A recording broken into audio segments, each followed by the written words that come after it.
So we got a nice video for y'all today, and y'all see the title, man. We about to address cap breakers. And not only that, I see a lot of people doing videos on it out there, but nobody is asking the difficult questions.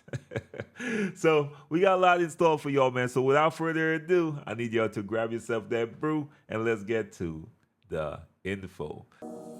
You want 2K rumors and news, you in the right place. Want a community that's cool, you in the right space. You want tips, subscribe now and ring the bell. Then go to the park and give them hell. The Boot Squad is an organization with all winners. Soldiers up in formation, we all killers. And when you step on the court, yo, you're our dinner. When I play D in the fourth, yo, Kawhi Leonard.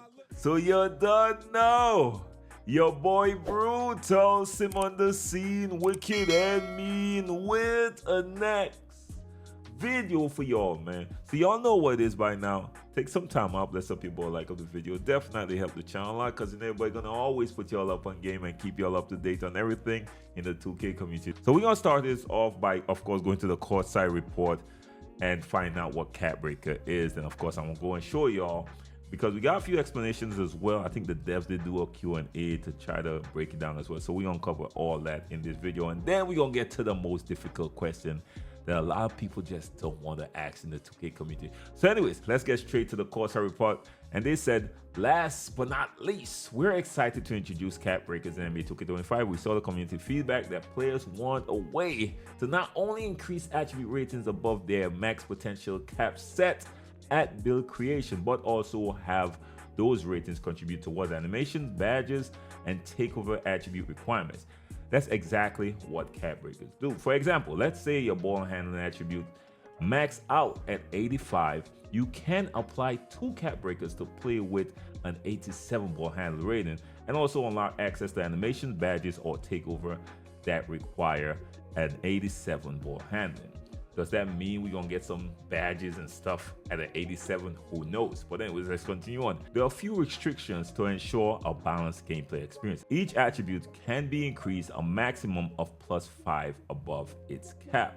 You can use the cap breaker on an attribute up to its max potential rating allowed by your build height, weight, and wingspan, which is shown in the My Player Builder, while allocating your attribute potential. You must progress an attribute to its max potential rating before applying a cap breaker, right? And of course, they say it's gonna be 15 across the board, which we will get as we grind rep, which means they're probably bringing back the rep grind again, which was top 10 in NBA 2K24. Who knows what it's gonna be in 2K25. Now, they did answer in some Q&A, and one thing they said about the cap breakers is cap breakers are user-based prizes. So once earned, you can apply them to any save, new or old. When cap breakers is applied to an attribute, it is permanent for that save. So you could use it on other save builds. So I assume even if you make a new build, as I said here, you're gonna be able to apply them if you unlock 15, which I highly doubt most people are going to unlock 15, because you really got to be a grind head based on how difficult that grind is going to be this year. Of course, the next thing they said, cap breakers will be shown on your 2K cards. So when you pull up the 2K card, you could check and see if somebody have cap breakers on their build as well. So it's a kind of snitch system in place. I kind of don't like this, because you know, people run from competition now. Not like back in the day, people wanted to end your streak. Now if you see some sweats running up a streak, people just leave you and let that die out. So I don't know how that will affect how the community plays, but let me know your thoughts on that as well. Now let's go to the NBA 2K24. Let me show y'all how cap breakers could have been applied, or how it will affect your builds in NBA 2K25. Now, this is one of my favorite builds there, 6'8". Now, of course, this is 6'8" PG. You know, we can't do that in 2K25, but I'm just showing y'all how, if this system was in 2K24, how it could really like evolve your player. But let's check this out. Now, you see this build right here, right? So what we are seeing is the build cap. This build cap could go up higher. The driving dunk build cap is a 94 for this build, right? And of course, the vertical could go up much higher as well. You cannot use your cap breaker to put up ball handle. The max for this build itself, based on his height, his wingspan, his weight, is at 85. The cap breakers won't be able to create a default or weird build or break the builder system. So you can't now go and get a 90 on your ball handle. It's not possible, even with the cap breaker system. But what you can do though is put an extra 5 on this, which is gonna then take it to 94, and then you can put an extra 5 on this as well, which is now gonna take it to a 83, or I'm gonna put 4 so I could get that 82. And now what that's gonna give me? Elite dunk packages, right? And the badges to go along with it. It's gonna give me, I think, gold poster riser. I'm gonna get the badge that goes with this as well. So that's what it would have, like, if they could have put this system in 2K24 and it would have been amazing from my point of view. But these builds was already great. And then that's just me using 10 right there. So I'm gonna have an extra 5 somewhere to put, and I could put it on defense if I choose to, because it's gonna be within the cap. But guess what? I won't be able to put it on. I won't be able to put it on this 84 to make it stronger, because that would be beyond the build cap. So that's how the cap breaker system will work to evolve your build over time. I hope that I kind of made it simpler, made y'all understand how it works. Somebody probably explained this already, but your boy Brute ain't did it yet. All right, so don't judge your boy. Now let's get to the interesting part of this video, the difficult question. Now, one of my subscribers, Big Boy IQ, I like to give props. And I'm going to show, I hope you don't mind me showing the DM, right? When he found out about cap breakers, he actually sent this to me. He said, hey, Brute, I have a feeling that this year our my player could be 100 overall. Just think about it. Without the cap breakers, our my player can be a 99 overall. So maybe requiring all cap breakers and applying them will make it 100 overall. Now, here is the question a lot of people want to ask. Are we finally getting complete players with this cap breaker system? Remember, Agent did a video a while ago kind of exposing that the 99 builds we have in the My Career Player Builder, and although it says we get 99, after he went and applied these attributes, there wasn't even close to being 99 overall. I saw All City do a few videos like this, and I saw the most recent person I saw spoke about this was iPod King Carter, and he actually posted this clip. I want y'all to check this clip out. I ain't gonna lie, man. Can I tell you the truth? I'm gonna tell you the truth, because I fuck with y'all, bro. I do not want to play a video game where I have to continuously keep buffing myself week to week, day to day, month to month. What's the point? We are creating 99 overall builds, but for some odd reason, we have to keep splashing ourselves with Gatorade. Shit like that. We have to constantly keep playing Yu-Gi-Oh! And Pokemon with these fucking boost cards.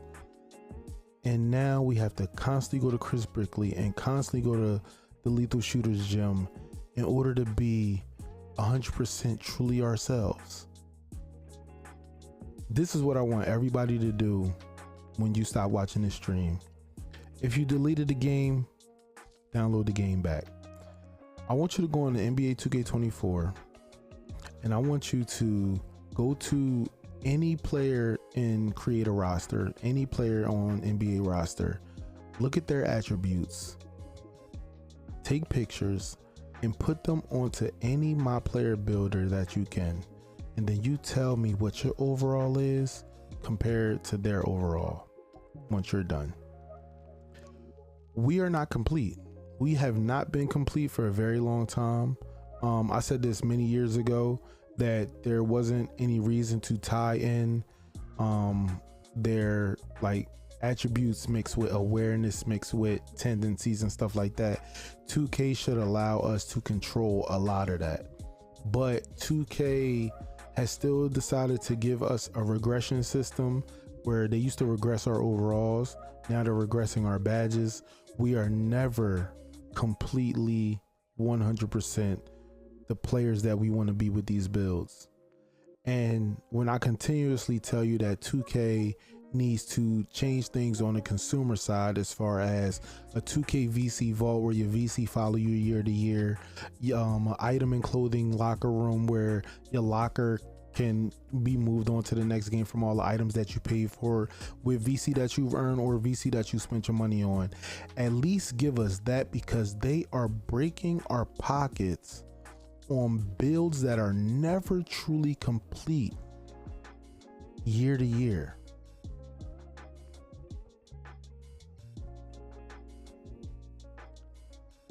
And that's my truth, bro. He said a lot right there. He said a lot right there. And when you really think about it, this, you could align this with NBA 2K 18 and 19 system, where you had to grind rep to really max out your build to a 99 overall, if you really want to get technical about it. Now, of course, it's not the same thing. Okay, that road to 99, y'all know, it was probably one of the worst systems ever, because with this one, now when you unlock the cap breakers, you could apply them to all your builds. So it's not like you got to grind each build. So it's not exactly the same thing, but you had to grind to really see the full potential of your build. So it's technically the same thing. I thought I hear Jay Easy probably mention something like that, and it didn't register back then. But now when I hear what iPod King Carter is talking about, I'm like, okay. And after I heard years of agent complain about it, of course, or City spoke about it in multiple videos, that's the real question. Are we finally gonna get to see the full potential of our builds in NBA 2K25? Let me know your thoughts in the comment section. So that's all I got for y'all today, man. Let me know what y'all think. Let me know if y'all understand how the cap breaker is gonna work and how we could really evolve your build over time. I can't wait to see this, and I ain't gonna front, I'm excited to see what they're presenting for the rep grind, to even know if it's worth my time, man, because I do like a good grind, but it have to make sense. In NBA 2K24, I didn't think the rep grind made much sense, especially with the top 10 scene. Like, only the top 10 get the good rewards. Why am I even wasting my time? That's what I thought.